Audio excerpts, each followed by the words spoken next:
Fitness fads. Last 50 years. I need a thumbs up or a thumbs down on these. You ready? Here we go.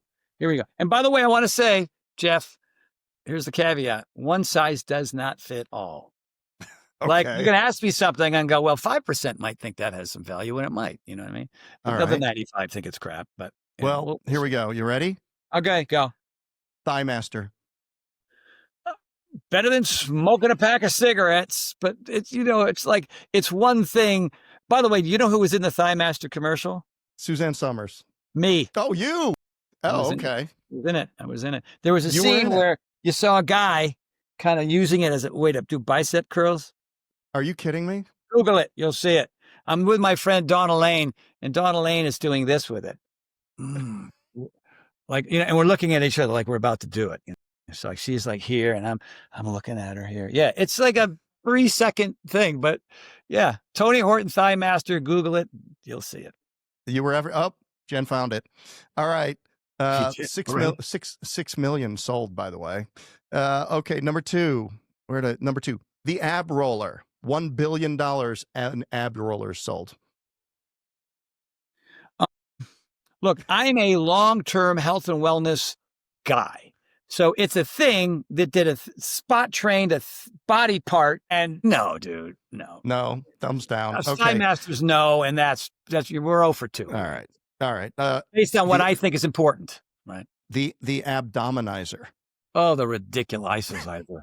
I mean, jeez. You remember that? You sat on it. Yeah, they put fitness models on it. Like, there's no way anybody who ever did that got abs without eating right, doing cardio, doing HIIT training, martial art.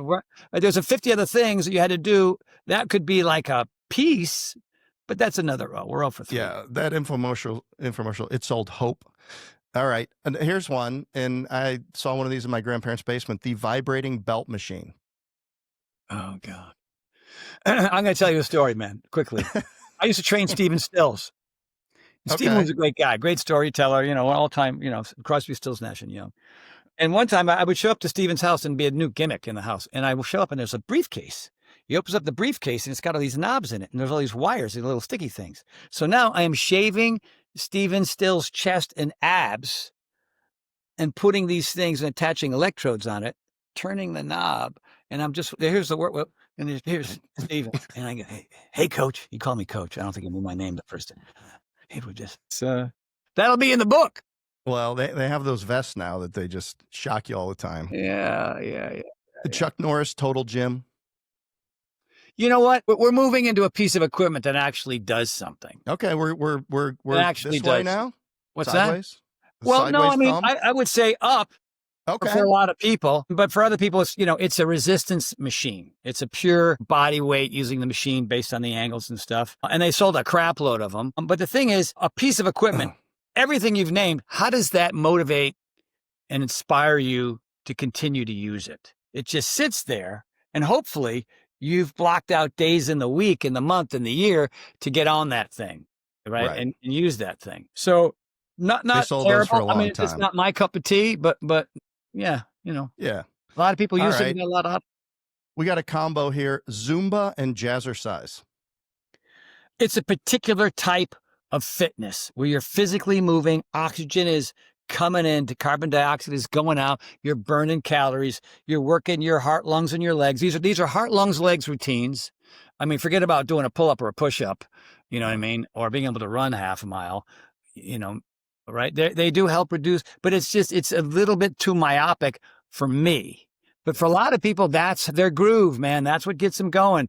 That they love it. They love the music. They love the movement. They love the dance. There's coordination. There's a certain amount of athleticism to it. So I don't want to poo-poo it all together. No, it's movement. People are moving. If you People like to are dance. moving. If you're moving, man. Yeah. I mean, I throw kind of Tae Bo right in with that. All right, here's one. Yeah. See if you can name it. 3 fitness models, women, on a rotating disc on television doing aerobics. The 20-minute workout. So they're standing on a thing and going around. Do you remember the 20-minute workout? This was probably a little after your time. They would be on a disc and they would be rotating around and they would be doing aerobics for 20 minutes. running around a disc. You're running around. No, they weren't running. They were stationary, and the disc was rotating on a stage, and they were doing. And I watched it every morning my freshman year in high school. I didn't do the workout, but I did watch it every morning because it was on PBS. All right, so if you don't know that one, you can't know that one. Can't be now, but they should have sold this one with the 20-minute workout, which was the last one. Thumbs up, thumbs down. Shake weight. Oh my God, dude. Jeez Louise. Also, they had the bar. Remember the bar? Big long bar. Shake bar. Shake bar. Yeah. I don't know, man. There's a whole lot of companies out there that try to, reinvent something, and they're a flash in the pan, and they come and they go. Are the shake weights still on the air? Is the bar still on the air? No, they're all gone. But P90X, it's 20 years old, and every Tom, Dick, and Harry and Mary comes up to me and says, I still do it, So, yeah. Well, you can't argue with those results. Well, hey, Tony, this has been great.